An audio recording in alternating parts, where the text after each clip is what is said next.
What's up, guys? It's Coach Grant with First Down Training, and today we're going to be talking about how to make faster breaks at the top of the route and some of the keys that can get you guys out of these breaks a lot faster and a lot more efficiently than what you've done in the past. We're going to be looking at a couple examples. We're going to be comparing Jeudy's route running to DK Metcalf's and just how Jeudy's able to get out of this break a little bit quicker, same route, post-out route. Then we're going to be talking about a stop route and how you guys can just decelerate on a dime, okay? But first things first, fellas, I want to talk to you about how you guys can improve your route running in 10 days. If you check out that very first link in the description, it's a full 10-day step-by-step process on how to improve your route running. I give you specific drills and a specific 10-day process that I take my receivers through to help them improve their route running, get cleaner at the top of the route, cleaner off the line, cleaner throughout the stem, and just overall improve their route running in 10 days. Hope to get you guys on that soon. Very first link in the description. Let's get started. So this post out here from Jerry Jeudy, and then we're going to be looking at this post out from DK Metcalf. So obviously two very different routes, and you see how much more separation Jeudy's able to get. Well, not so much separation, but how much faster he's able to get out of this break. Okay, so let's talk about this. So biggest thing, right? We're focused on top of the route today. Biggest thing at the top of the route, especially on like a 45 break, a break where you got to snap down, a break where you got to come out of this thing and run and break down. It's about being violent with your hips, right? How aggressive can you drop down? But now a lot of guys will drop down aggressively, but they're not efficient with the movement. They're not efficient with their steps. So you see Jeudy, when he snaps down on this thing, he's here right in stride. He's not shortening up his stride. He's not chopping right before the break. I think that's something that a lot of people do not necessarily understand, that you got to be in stride. A lot of people drop into breaks. A lot of people do that, but they slow down or they chop their steps. Then they drop, right? The problem with that is that it's just an indicator. It's a huge indicator to any DB that's trying to cover you that he feels you just kind of slow down. If he feels you slow down, what's he going to do? He's going to try to put the brakes on and break down on this thing, right? So we got to be able to stay in stride, and you want to use your hips. You want to use your hips to drop you down. And you see how Jeudy, when he snaps, he gets his chest forward. Chin's going to his knee. His hips are parallel or maybe slightly below parallel, but that's where we want to get to, a violent snap. Now, to be able to get out of this break efficiently, what are the things that are going to get me out? Your arms, and then how you step, right? The efficiency of your steps and how you rip your arms out of the break. So you see when he snaps into this thing, he snaps here. Now, he's concerned with getting back flat on a 90, right? This is a post out. So where's this second step got to be? It's got to pivot him. You see how he pivots this second step? Because that's what's starting to get his hips turned. And then you want to hook your third step around so you could drive, right? So it's a snap, pivot, hook, and then he pushes off of that third step, and you see how his arms are ripping him out of this break. When you guys can snap down, be violent with your hips, you pivot, hook, you push off of that, and you continue to rip your arms and run out of this thing and run towards the sideline, that's what gets you out of the break with more explosion, and that cuts out time at the top. Now, so many people get caught up in steps at the top of the break, right? They're like, oh, okay, how many steps did I take? Oh, well, I could get out of the break in 2 steps. I get that all the damn time. It's like, no, 3 is the least amount that you could get out in if it's a 45-degree angle break or like a post out, and if you're running full speed. But if you guys can try to get out in 2 steps, you have no balance, you have no explosion. It's how much balance you could have at the top of the route with eliminating time. So can I be balanced? Can I eliminate time? And can I have explosion? Be more caught up with cutting out time spent at the top than steps spent at the top, okay? So now, Jeudy does a great job getting out of that route. So now we watch this route by Metcalf, same kind of route. Now you see how much more time he spends at the top of the break, right? Now Metcalf, I'm not trying to knock Metcalf or anything like that, because he's a great receiver, plays at the highest level of football. I never played at the highest level of football like this guy, right? But it is something that could kind of help you guys out in terms of top of the route, and I'm sure he knows this. I'm sure he's working on this, and you see how much his route running has improved in just the past year alone. So obviously I think as time goes by, he's going to be much, much smoother with this kind of a route, right? But he's going to be taking a lot of steps at the top of the break, right? So he's here. Now when he runs into this break here, see, he does the same snap as Jeudy, but you see how kind of much taller he is when he snaps down. He stays in stride. He does everything the same as Jeudy, right? He's here.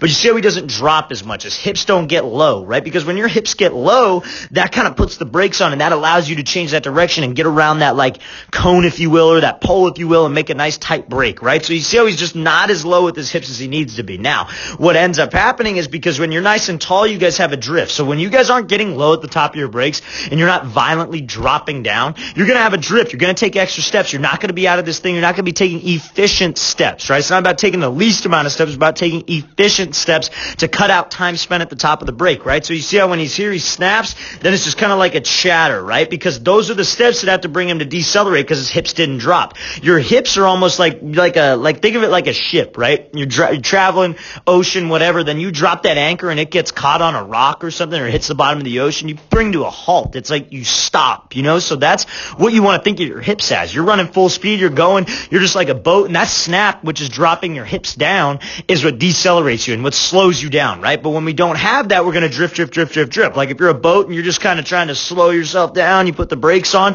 you're going to drift up a little bit, right? So that's kind of how you want to think of it. You want to think of your hips as an anchor that slows you down. Now, he takes those steps and he does end up, so how many steps does he take? He goes here, that's 1, 2, 3, 4, 5, 6, 7, and he's out of this thing, right? So 7 steps at the top of the brake compared to Judy's 3. Now, the thing that Judy did with those steps as well is obviously he got low, got in an explosive position, but his steps were powerful and his arms drove him out, right? So you see when Metcalf, he's here, he snaps, but his arms kind of stay down by his side. He's not really ripping to get out of this thing. When you guys snap and when you guys pivot with your second step, your arms should be running you out because that will get you out of there a little bit faster, right? Good drop. It's a sudden drop. He didn't have any indicators with his route. Got to get a little bit lower, but those steps should be powerful, and you should use your arms to run you out of this break. His arms just kind of sit down by his hips here, and you see how quick this DB's able to react because we gave him a little bit more time at the top of the break than Judy did to be able to react on this thing. Obviously, still not a horrible route, and he was still able to get separation and was still able to make this play, right? So fine, same result that we were probably going to get if you get out of this thing faster, except we'll have more separation and be able to work after the catch rather than just catching this thing and then maybe getting brought down, right? So again, how I'm able to cut out those steps at the top of the break or that extra time spent at the top of the break is when you snap, fellas, you got to make sure you get low. That's why it's so important to have balance. That's why it's so important to be flexible with your hips, right? So many receivers don't understand that. So many receivers don't stretch. They don't do anything for their flexibility, and they wonder why they're so stiff at the top of breaks. It's like, dude, your hips are super tight. Your legs are super tight. Your hamstrings are super tight. Lower back's tight. Groin's tight. Everything's tight. You can't drop into a break, right? And then you don't have ankle stability, knee stability, whatever it is. You don't work a lot of those different exercises. So that's something that you guys got to be able to work on to help with this rather than just trying to run it a million different times, right? But also getting low. Now the steps off of this break got to be powerful steps. So you really want to focus on trying to create energy. You're not beating the drum. You're not letting your hands shoot down. You're using your arms to rip you out of this break and run out of this break, okay? So that's what's going to help you eliminate time at the top of the break. Let's watch both of these routes full speed one more time, and then we'll take a look at this last route. You see how he's out of there 3 steps out fast, and then same kind of route here from Metcalf, just takes a little bit more time, drops those arms, make sure that we're driving out, make sure my steps are powerful and my hips are getting low on this thing. So now we're going to be looking at this stop route here. So we're going to be talking about now just the ability to be able to run full speed and drop. Okay, so this is something that a lot of people don't understand. So let's watch this thing full speed, then we'll break it down. So you see how he comes off here, he's running full speed, drop right now. And you see how this DB shoots by. Now the thing is off the line, when we get from point A to point B, without giving any indicators with my pad level, without raising my chest up, without kind of looking up, without chopping my feet, without stopping my arm drive.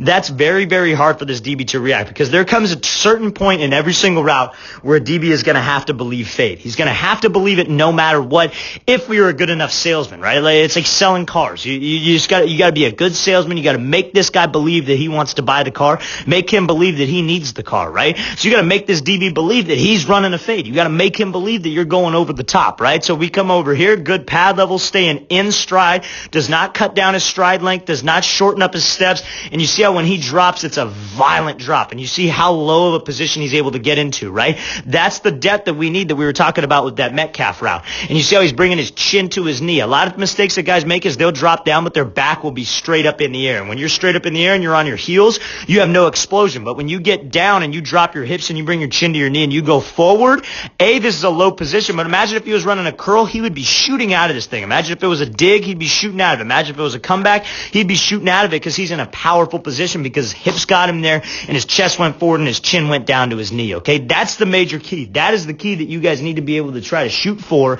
anytime you're at the top of a break like this, right? So again, getting low, only way I'm able to change direction running full speed is by getting low. We saw that with Metcalf. He's got a lot of dang speed going into that break, but if I'm not violent and I'm not dropping down low enough, I'm going to have that drift and I take a little bit more time at the top. But if I get low just like this, I can shoot back to that ball and you see the separation we're able to create. This is a great route right here. Let's watch this thing again, full speed one more time. So great job selling fade, no indicator, just dropping into the break, getting that low explosive position, then coming back to that ball. All right, guys, I really want to thank you for watching. I really appreciate it. If you guys have any questions, leave those below. I will get back to you as soon as possible. And again, guys, if you want to improve your route running in 10 days, check out that very first link in the description, 10-day step-by-step process to improve your route route running specific drills, techniques, the works, everything that I teach my receivers all in one place. And I appreciate you guys watching. I'll see you guys next time.